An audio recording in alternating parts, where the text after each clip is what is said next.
अस्सलामुअलैकुम वरहमतुल्लाहि वबरकातुहू। आपका दादा आपके लिए तीसरी कैसे का हाज़िर हो गया है। इंशाल्लाह ये भी आपको यहाँ से अच्छी लगेगी। जब हम हर तरफ से स्टक हो गए, गाड़ी हमारी की एक्सल दोनों वो टूट चुके थे और हम लोग पहाड़ के साथ ही बिल्कुल हैं। वहाँ पे कोई परिंदा भी, कोई बंदा न बंदगी या कुछ नहीं। वहाँ के लोगों के घर भी ये होते थे कि एक घर यहाँ है, एक में दूसरी तरफ है, दूसरी तरफ एक फलाना किसी का दूसरी तरफ है, और कहीं पर कोई दुकान या कोई किसी का कुछ नहीं। इस लड़के को हमने वहाँ रखा था कि लोकल बंदे को कोई चाय बना के देता था हमें। ये उसका गाड़ी इत्तेफाक की बात है कि थोड़ा दूर था। उसने जब हमारी गाड़ी देखी तो रुकी है तो वो भी आ गया। उसने कहा आप कोई फिक्र ना करें, इत्मीनान रखें, जब तक आप यहाँ स्टक हो गए हैं जितने अरसे भी रहेंगे कोई मसला नहीं, मैं आपको खाना वगैरह भिजवाता रहूँगा। आप ऐसा करना कि जब भी आपको ज़रूरत हो आप अपने टार्च गाड़ी के ऊपर चढ़ के टार्च चलाना करना, तो मैं वहाँ से समझ जाया करूँगा कि मुझे बुलाया है। तो मैं हमें इसी तरह 6-7 दिन उन्होंने वो खाना वाना दिया वहीं पे, और वहीं हम बिल्कुल रोड पे ही सोते थे, और रोड पे मैं तो उन पहाड़ों पे चढ़ जाता था। अब वहाँ पे जब 7 दिन गुजर गए तो फिर इस इंतजार में कोई कुछ नहीं आया वहाँ से कोई। फिर हमें वो जो लड़का था जो हमें खाना देता था, उसके वालिद साहब ने कहा कि ऐसा करें आप 2 आदमी बैठ के यहाँ से काफ़िले रात को गुजरते हैं ऊँटों पे, मैं उनके साथ बिठा दूँगा, 2 बंदे चले जाओ और वो वहाँ से आप वहाँ उत्तर चले जाना, वो उत्तर बता देंगे आपको ये काफ़िले वाले, वहाँ से आप बस में बैठ के कराची चले जाना और वो जाके वहाँ बता देना कि ये सब क्या है। मैं उस वक़्त उम्र मेरी छोटी थी और वो मेरे साथ जो हेल्पर जो था वो तकरीबन 40 की एज का था, और हमारे पास जो गाड़ी का ड्राइवर था वो भी तकरीबन 40 के करीब का था, और उसके साथ जो क्लीनर था वो मेरे जितना ही था, 20 साल 22 साल का था वो। मैंने उनको कहा कि आप बड़े आए, आप पूरी रात को उसमें चलेंगे ऊँट पे सवारी, तो हमें तो हम बच्चे हमें तो इतनी खास वो मतलब एक मुश्किल हो जाएगा हमारे लिए।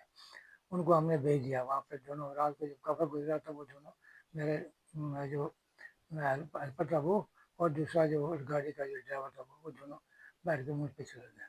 वो चले गए और 7 दिन फिर हम इंतज़ार करते रहे, कोई पता नहीं था। अब हमें फ़िक्र पड़ गई खुदा न खास्ता हमको कोई रास्ते में कोई हादसा न पेश आ गया हो, कहीं से किसी जानवर ने ना खा लिया, और वो 7 दिन हो गए पता नहीं। हमने उसके उनके वालिद को बोला, लड़के के वालिद को बोला कि हमें भी जाकर उन पर बिठाओ ऊँटों पे, हम भी जा रहे हैं छोड़ के गाड़ी। उन्होंने फिर हमें गाड़ी में ऊँट पे बिठाया।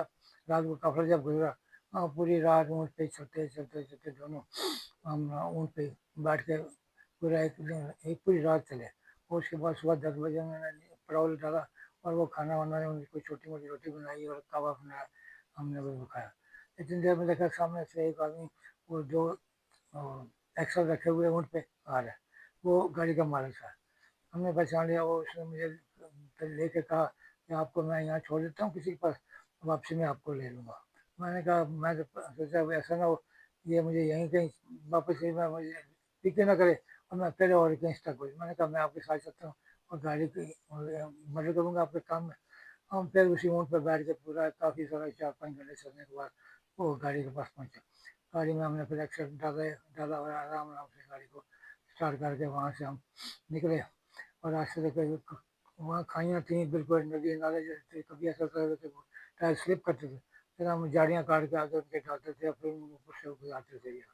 वहाँ जाकर फिर हम बड़ी मुश्किल से हम लोग आस्ते आस्ते गाड़ी चलते चलते हम लोग उधर पहुँच गए। वहाँ से फिर हम लोग वहाँ से कराची, और मैंने जाकर अपने ऑफिस में बताया तो उन्होंने कोई लिफ्ट नहीं कराई। और वो जो अपना जो गाड़ी का वो जो ड्राइवर था उसने भी पूछा भाई, उसने भी मैंने पूछा आपका वो ड्राइवर था वो क्या क्या कहता है, वो भी कैसे चला गया, तो उसने मुझे 8 दिन और घर पे बैठा हुआ अभी तक उसने मुझे नहीं बताया। कहता है मैं उसके घर पर गया पूछने की गाड़ी क्यों नहीं आई, तो वो पता चला कि गाड़ी, फिर वो उस मालिक के साथ मैं और हमारा साथी दूसरा था वो भी साथ ही बैठ के आराम से हम घर पे ऐसे पहुँच गए। और मैं तो वहाँ पे पहाड़ों पे चढ़ता होता था तो इतने ऊँचे ऊँचे से वो चोटी पे जब बैठता था तो बादल जो है ना साथ मेरे साथ लग के चलते थे। तो वो बिल्कुल जंगल भूत प्रेत बिल्कुल जो है ना आदमी रात को फिर वो मैदान में सोते होते थे, कुछ नहीं होता था वहाँ। तो मेरे साथ में लड़का भी वो था, वो बेचारा था, वो कहता था कि भाई आप बिल्कुल ऐसे बेधड़क सोए होते हैं, आपको कुछ डर नहीं लगता।